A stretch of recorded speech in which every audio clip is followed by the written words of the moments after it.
Sun Risers Hyderabad ఉసూరు అనిపించింది. ఈసారి league దశకే పరిమితం కాబోతోంది. భారీ అంచనాల మధ్య బరిలోకి దిగినప్పటికీ అందుకు తగినట్టుగా ఎస్ఆర్హెచ్ ఆడలేకపోతోంది. గెలవక తప్పని పరిస్థితుల్లో వరుణుడు కూడా దెబ్బ కొట్టాడు. ఢిల్లీ క్యాపిటల్స్ తో మ్యాచ్ వర్షార్పణం కావడంతో ప్లే ఆఫ్స్ రేస్ నుంచి అవుట్ అయిపోయింది. సొంత అభిమానులను డిసప్పాయింట్ చేసింది. నిజానికి గతేడాది సన్ రైజర్స్ హైదరాబాద్ అద్భుతంగా ఆడింది. ఇంటా బయట చెలరేగిపోయింది.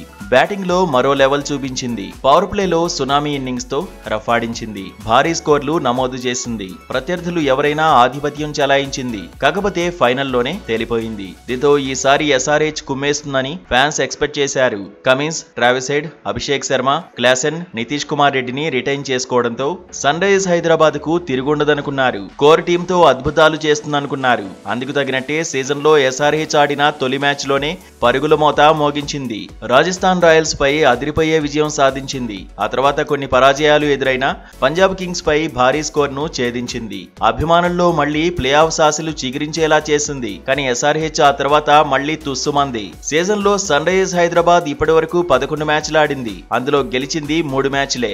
ఒక మ్యాచ్ వర్షం కారణంగా రద్దయింది. దీంతో ఎస్ఆర్హెచ్ ఖాతాలో జస్ట్ 7 పాయింట్లే ఉన్నాయి. పాయింట్ల పట్టికలో 8వ స్థానానికి పరిమితమైంది. తర్వాతి 3 మ్యాచ్లు పరువు నిలబెట్టుకోవడానికి ఆడాల్సిందే అని ఎక్స్పర్ట్స్ అంటున్నారు. పాయింట్ల పట్టికలో మరీ దిగజారకుండా ఉండేందుకు ఆఖరి మ్యాచ్ల్లో గెలవాలంటున్నారు. అభిమానులకు కిక్ ఇవ్వడానికి భారీ స్కోర్లు నమోదు చేయాలంటున్నారు. ఇప్పుడు ఎలాగూ ప్లే ఆఫ్స్ చేరే అవకాశాలు గల్లంతైనందున ఫ్యాన్స్ ను ఎంటర్టైన్ చేయాలంటున్నారు. ఓవరాల్ గా చూస్తే ఈసారి సన్ రైజర్స్ సమిష్టిగా రాణించలేకపోయింది. గతేడాది మాదిరిగా అభిషేక్ శర్మ నిలకడగా రాణించలేకపోయాడు. ట్రావిస్ హెడ్ కూడా తన మీద పెంచుకున్న నమ్మకానికి తగినట్టుగా ఆడలేకపోయాడు. ఇషాన్ కిషన్ మెరుపులు ఒకే ఒక్క మ్యాచ్ కు పరిమితమయ్యాయి. నితీష్ కుమార్ రెడ్డి కూడా చెప్పుకోదగినట్టుగా ఆడలేదు. ఒత్తిడిలో క్లాసెన్ సైతం బ్యాట్లెత్తేశాడు. బౌలింగ్ లో కమిన్స్, షమి ఉన్నప్పటికీ నిలకడగా రాణించింది లేదు. హర్షల్ పటేల్ కూడా అంతంత మాత్రమే అనిపించాడు. ఇక పరిస్థితులకు తగినట్టుగా కాకుండా భారీ షాట్లే టార్గెట్ గా ఆడడం ఎస్ఆర్హెచ్ ను ముంచేసిందని చర్చ జరుగుతోంది.